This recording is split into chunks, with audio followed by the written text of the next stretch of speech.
کے معاملے کی طرف کی جو ایک سٹینڈ آف ہے، یہ ہے کیوں یہ معاملہ؟ یہ چین کی طرف سے اتنا شدید جو رد عمل ہو رہا ہے ہندوستان کی افواج کی طرف، اور یہ چین کے 4000 سے 10,000 فوجی جو ہیں وہ اس وقت بتایا جاتا ہے کہ ہندوستان کے کنٹرول ٹیریٹری جو ڈکلیئر ٹیریٹری ہے اس کے اندر کئی کلومیٹر اندر آتے چلے جا رہے ہیں. یہ کیا چین کرنا چاہ رہا ہے؟ کیسے آپ ہمارے ویورز کو سمجھا پائیں گے کیا ہو رہا ہے؟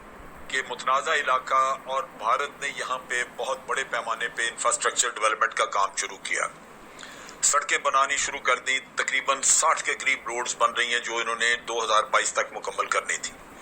اس کے ساتھ ساتھ برجز انہوں نے بنائے ہیں، ایک اسٹرپ وہاں پہ بنائی ہے.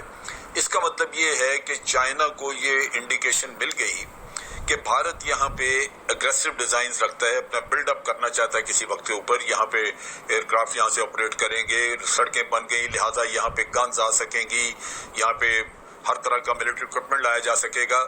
لہذا یہ ایک ایسا امر تھا جو کہ جس نے اعلان کر دیا بھارت چین کو کہ یہ کوئی پرماننٹ قبضہ رکھنا اور یہاں پہ کچھ اگریسو ڈیزائنز موجود ہیں. دوسری طرف یہ ہے کہ یہ بھی مودی نے اپنی ایک تاریخ قائم کی کہ وہ یک طرفہ قدم اٹھانے کا عادی ہے اور کسی بھی صورت میں وہ نتائج کی طرف توجہ نہیں دیتا بلکہ وہ بڑھتا جا رہا ہے.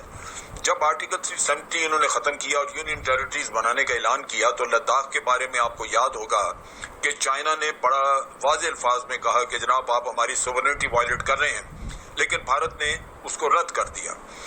اب اس کے بعد جب سی پیک کا قصہ آیا تو بھارت نے وہاں پہ مسئلہ کھڑا کیا کہ جناب چائنا ہماری سوورنٹی وائلیٹ کر رہا ہے.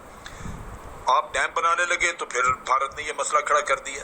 سو یہ ایک سلیکٹو قسم کی موریلٹی اور سلیکٹو قسم کی سوورنٹی کا قصہ جب سامنے آیا تو چائنا کو یہ واضح ہو گیا کہ بھارت اپنے معاملے میں تو سوورنٹی کو دیکھتا ہے لیکن دوسروں کی سوورنٹی کو پامال کرنے کے لیے تیار بیٹھا ہے. جس علاقے میں چائنیز آگے آئے ہیں وہاں پہ تیسرا جو ایک پریشان کن وہاں پہ مسئلہ نظر آتا تھا وہ یہ کہ وہاں پہ تقریباً 8 کلومیٹر کے فاصلے پہ اگر ایریل ہم لیں وہاں سے اس کو ماپیں تو تقریباً 8-9 کلومیٹر کے فاصلے پہ کراکورم ہائی وے ہے جو پاکستان کی جو آپ کہہ لیجئے کہ چین کے ساتھ ہمارا بیسک لنک ہے اور سی پیک آگے بن رہا ہے وہاں پہ.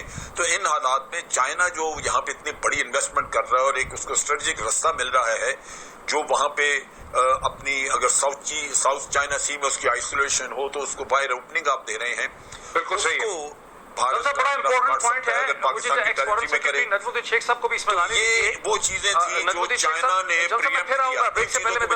نے پریمپٹ کیا. نجم الدین شیخ صاحب کو بھی میں اس پہ لے آؤں. نجم الدین شیخ صاحب بعض بھارتی مبصرین کو پاکستان کی سائٹ پہ نہیں انڈیا کے اینالسٹ جو جیسے ہندو اخبار میں یہ تبصرے چھپ رہے ہیں کہ چین جو کچھ کر رہا ہے اس کی اسٹریٹجک ڈائمینشن میں پاکستان بھی انوالوڈ ہے، یہ ایک سرٹن پرو پاکستان قسم کی موو ہے چین کی. آپ کیسے دیکھتے ہیں؟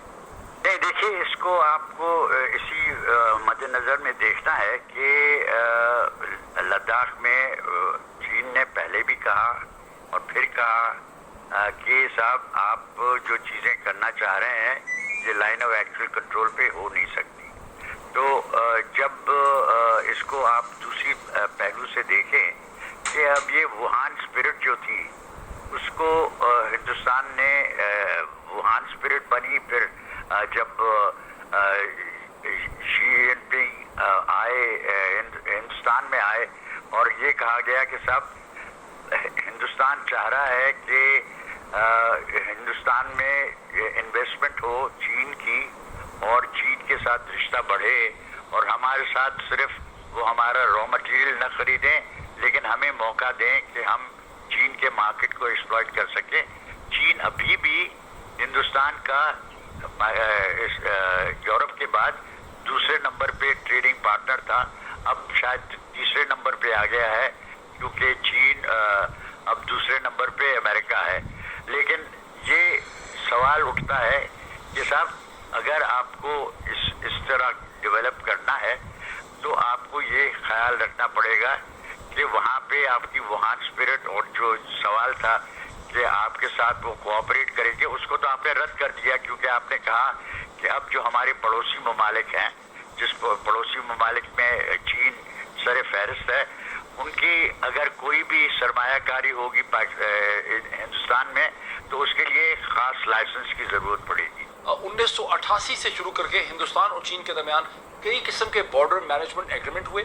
1988 میں ہندوستان کے اس وقت کے پرائم منسٹر راجیو گاندھی نے دینگ زیاؤپین سے بیجنگ میں جا کے ملاقات کی اور کہا کہ ہم تعلقات کو بہتر کریں گے. لیکن فورن پالیسی میں جو انالیسس چھپا ہے پروفیسر سمیت گنگولی اور پروفیسر پردیسی کا، جو ہندوستانی نژاد امریکن اکیڈمکس ہیں، ان کا دعویٰ یہ ہے کہ 1988-1990 میں ہندوستان اور چین کی اکانومی تقریباً برابر تھی. اگر ہندوستان کی اکانومی کوئی 2.7 ٹریلین کے قریب تھی 90 کی دہائی میں، تو چین کی اکانومی بھی 312 بلین، غلط میں نے کہہ دیا، ٹریلین نہیں.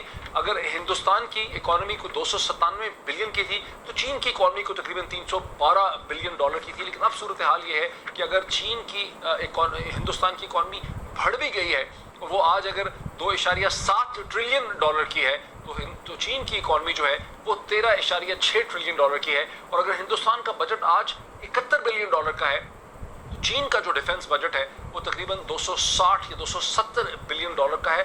تو جو ریلیٹو اسٹرینتھس ہیں دونوں کنٹریز کی، اس میں بہت زیادہ فرق پڑ گیا ہے. اور چینی جو ہیں اب ہندوستان کو پہلے سے زیادہ اپنی ٹرمز جو ہیں وہ ڈکٹیٹ کر سکتے ہیں. کچھ اور بھی پوائنٹس ہیں جن کو لے کے میں آگے چلوں گا. یہ جو صورتحال ہے نجم الدین شیخ صاحب، آپ بتا رہے تھے ٹریڈ کا